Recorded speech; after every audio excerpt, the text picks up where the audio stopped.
Hola, bon dia, amigues i amics. Estem aquí al Centre Europeu, una agència de viatges especialitzada en art, història, natura, que funciona des del 1977.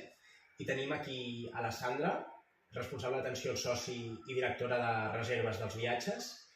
I ens agradaria preguntar-te, quin viatge recomanes per a aquest inici d'estiu? Doncs per aquest inici d'estiu recomano el viatge de la Costa dels Pintors. És un viatge que realitzem el cap de setmana 17 i 18 de juny, just abans que comenci l'estiu, i és un viatge on recorrerem la Costa Vermella, coneguda pels seus paisatges mediterranis i per ser font d'inspiració de grans artistes, escriptors i poetes. Molt bé. Quins tres aspectes destaques d'aquest viatge? És un viatge on la cultura, l'art i els paisatges van de la mà. Coneixerem poblacions com Cotlliure i Cadaqués, que van ser poblacions on van estar vivint molts artistes, pintors.